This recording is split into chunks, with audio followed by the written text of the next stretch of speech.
आज तक हम यही सुनते आए हैं कि जिंदा बचने की लड़ाइयाँ रेगिस्तानों में या फिर जंगलों में ही लड़ी जाती हैं, जहां लोग पता नहीं क्या क्या खाकर बच जाते हैं। उससे ऊपर आता है वो आदमी जिससे एक व्हेल मछली द्वारा निगल लिया गया था, लेकिन फिर भी वो बच गया और उसने अपनी कहानी दुनिया को सुनाई। इसके अलावा एक आदमी था जिसे 20 गोलियां मारी गई थी, लेकिन फिर भी वो बच गया। जी हाँ, वो आदमी था रैपर 50 सेंट। लेकिन तब क्या होगा जब मैं आपको कहूँ कि एक आदमी ऐसा भी है दुनिया में जिसका 90% दिमाग खत्म हो चुका था।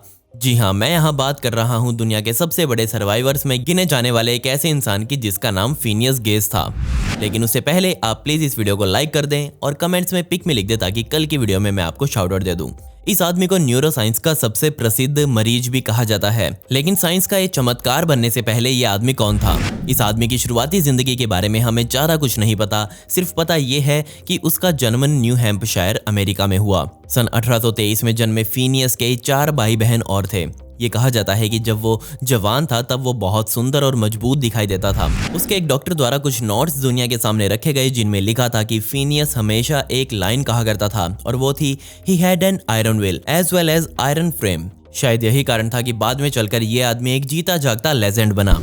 जवानी की उम्र में आते ही यानी कि तकरीबन 20 साल का होते ही फिनियस ने रेल लाइन पर काम करना शुरू कर दिया और जल्दी ही उसे ब्लास्टिंग फोरमैन बना दिया गया। हमें पता है कि रेल रोड्स यानी कि पटरियों को कहीं भी बिछाना पड़ सकता है और कई बार बड़े बड़े पहाड़ों को विस्फोटकों की सहायता से उड़ाया जाता है ताकि वहां पटरियां बिछाई जा सके। ऐसा काम करने के लिए वहां काम कर रहे कारीगरों को सबसे पहले सारा विस्फोटक सामान, लेकिन क्या आपको पता है कि ये पैकिंग का काम ही अपने आप में बहुत मुश्किल काम है।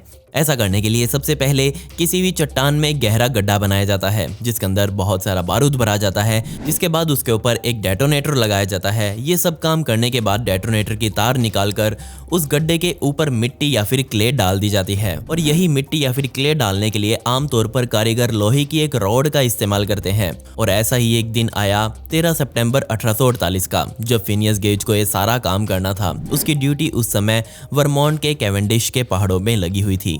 वो आराम से पहाड़ों में ड्रिल किए गए छेदों में बारूद भर रहा था और अब बारी थी उसके ऊपर मिट्टी डालने की। और जैसे ही उसने अपनी लोहे की रॉड के साथ उस छेद में मिट्टी भरनी शुरू करी, तभी उसका ध्यान पीछे वाले मजदूरों पर गया जहां वो सब काम कर रहे थे।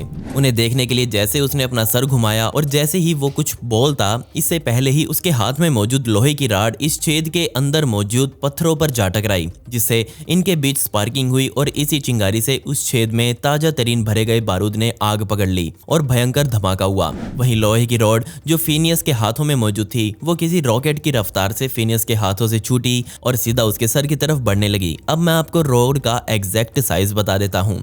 उस रॉड का डायमीटर 3.2 सेंटीमीटर, लंबाई 1.1 मीटर और भार तकरीबन 6 किलो का था। आप इसका सही अंदाजा नीरज भाई के इस जेवलिन से लगा सकते हैं। इन्होंने अपने हाथ में जो जेवलिन पकड़ा है वो रॉड बिल्कुल इसकी आधी लंबाई की थी।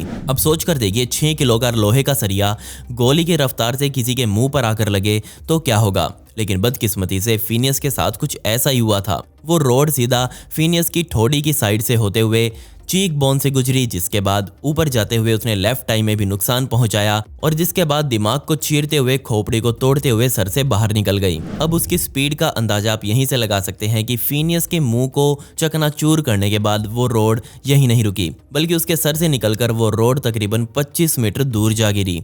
अब इस बात का भी अंदाजा लगाइए कि उस समय फिनियस की क्या हालत होगी। अब बात करते हैं लोबोटोमी के सबसे भयंकर अवस्था की। अगर आज किसी के साथ ये हादसा हो जाता है तो यकीनन वो आदमी मर जाएगा, और अगर मरे भी ना तो भी वो कई सालों तक तो बेड से उठने वाला नहीं है। पर फिनियस के साथ ऐसा कुछ नहीं था। अपने सर से लोहे की रॉड आर पार करने के बाद फिनियस होश में था और खुद से खड़ा हो गया। तकरीबन आधे घंटे तक वो बेरहमी से घायल अवस्था में ही आसपास के दोस्तों से बातें करता रहा और आराम से कुर्सी पर बैठ गया। इसी बीच वहां काम कर रहे लोगों ने एक फिजिशियन को बुलाया जिसका नाम एडवर्ड एच विलियम था। और जैसे ही वो फिजिशियन फिनियस के पास आया, तभी फिनियस ने उस डॉक्टर से कहा कि hey doctor, where is the business enough for you. इस डॉक्टर ने बाद में बताया कि फिनियस का सर ऊपर से किसी कूपी या फिर फनल के आकार में दिख रहा था। आप अंदाजा लगा ही सकते हैं कि वो किस आकार का होगा।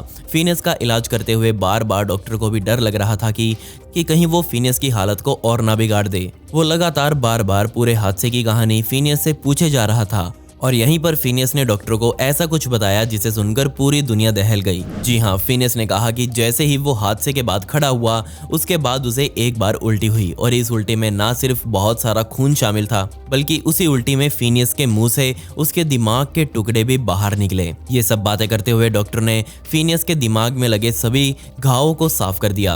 अब कुछ हड्डियों को भी जोड़ दिया गया था, जबकि कुछ घावों को खुला छोड़ दिया गया ताकि वहां से उत्पन्न होने वाला वेस्ट खून या फिर टिश्यूज बाहर निकल सके। लेकिन अब यहाँ सवाल ये था कि यहाँ फिनियस की मानसिक स्थिति क्या थी। तो आने वाले कुछ महीनों बाद फिनियस को एक और डॉक्टर, जिसका नाम जॉन मार्टिन हैरलो था, उसके द्वारा ट्रीट किया गया। जैसे ही वो डॉक्टर फिनियस को देखते, वो सबसे पहले फिनियस के पैरों की चालों को पढ़ते या फिर चलते वक्त फिनियस किस तरह से हाव भाव दिखाता है। लेकिन जब वो डॉक्टर फिनियस को ऐसे देखते तो तब फिनियस उस डॉक्टर से कहता कि मुझे ऐसे देखने की जरूरत नहीं है, मैं जल्दी ही काम पर लग जाऊंगा। लेकिन यहाँ भी फिनियस की हालत कुछ खास अच्छी नहीं थी।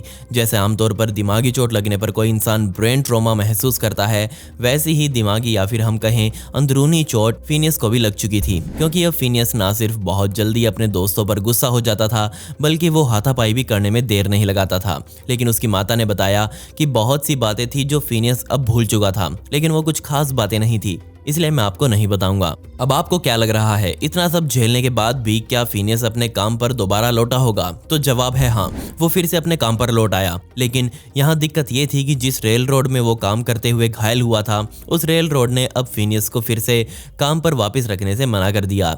मुझे तो समझ नहीं आया कि उस कंपनी ने उसे नौकरी क्यों नहीं दी, बल्कि वो तो सभी के लिए एक आइडल फोरमैन था। द स्मिथसोनियन की एक रिपोर्ट के अनुसार फिनियस, जो कि अब एक आंख से अंधा हो चुका था, उसने अब खुद के लिए एक नया काम ढूंढ लिया था और वो था तबेला। जी हाँ, अब वो ना सिर्फ घोड़े पालता था, बल्कि उन्हीं घोड़ों पर सवार होकर चिले तक घुमाया। इस भयंकर हादसे ने 25 साल की उम्र में तो फिनियस को कोई ज्यादा नुकसान नहीं पहुंचाया, लेकिन इन्हीं घावों की वजह से सिर्फ 36 साल की उम्र में फिनियस की मौत हो गई। अब आप सोच रहे होंगे कि इस पूरे हादसे से हमें क्या सीखने को मिला। तो जवाब है कि मेडिकल साइंस इस हादसे के बाद बहुत बड़े पैमाने पर बदल गई, क्योंकि इससे हमें ऐसी ऐसी जानकारियां मिली जिन्हें पहले ना ही कभी टेस्ट किया गया था और ना ही उनके बारे में कभी सोचा गया था।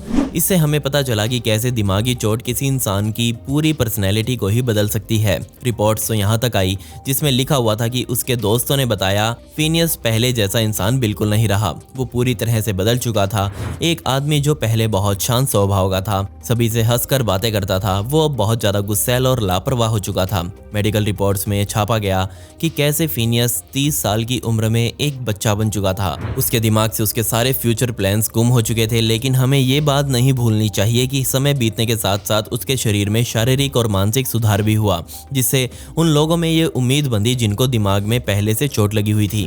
डॉक्टर्स ने फिनियस को ये तक कह दिया कि बेशक तुम्हारा 90% दिमाग तो खत्म हो चुका है, लेकिन अभी भी तुम एक नॉर्मल लाइफ जी सकते हो।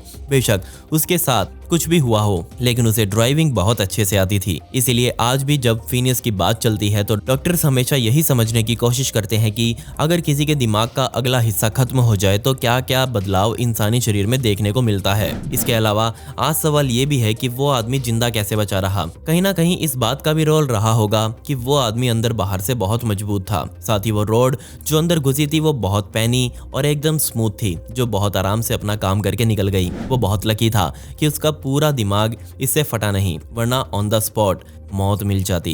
खैर, पिछली वीडियो का शाउट आउट नीलेश पटेल को and comment pick me to get a shout out in next video. आपको वीडियो कैसी लगी कमेंट्स में वो भी बता दें। मिलते हैं अगली वीडियो में। ये वीडियो देखने के लिए धन्यवाद।